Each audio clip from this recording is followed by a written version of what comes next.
Many parents judge their child's progress in A-level maths through confidence or through the child's effort. They'll ask questions like, are you revising? Do you feel okay with this particular topic? And those questions are understandable, but they're often unreliable. Real progress in A-level maths shows up in specific ways. One indicator is accuracy by topic. For example, if a student keeps losing marks on the same type of question, of course that reveals a precise gap. Another indication is exam timing, how long it takes for them to complete a paper. A student might answer correctly at home, but then when they're in the classroom in school or they're doing it in exam conditions, they might struggle, especially when there's time pressure. And that usually means inefficient methods or hesitation, not weak understanding. And mistake types matter too. Some errors come from completely misunderstanding a question. Other errors might come from misreading a question, wrong notation, or missing a hidden condition. Now, at A-level maths mastery, progress is not assumed. We ensure that students submit their work all at the time. Students have to submit their work, and they can get feedback through their personal mentor in the message support feature of our platform, or they can come to our one-on-one help sessions and get feedback directly there. And they have access to this multiple times in the week. We also give students monthly assessments, and we do that based on what they've learned up until that point.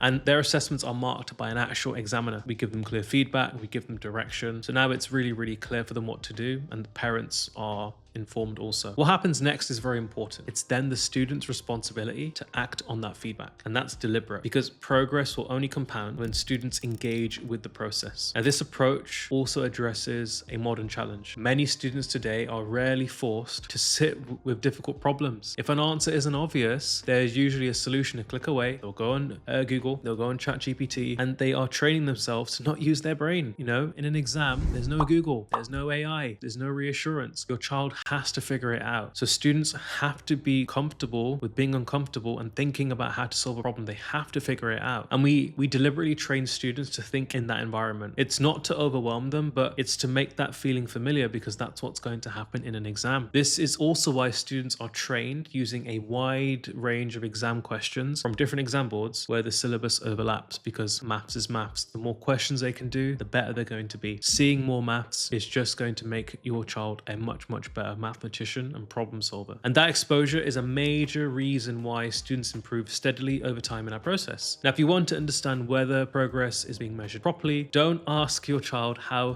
confident they are or how confident they feel. You need to ask how mistakes are identified, corrected. If you want to understand whether progress is being measured properly, don't ask how confident your child feels. You need to ask how mistakes are identified, mistakes are corrected, and prevented from repeating. That tells you far, far more. Now, if you'd like to see how our process works, you want to see how our teaching is done, feel free to check out the links in the description, and I'll see you soon.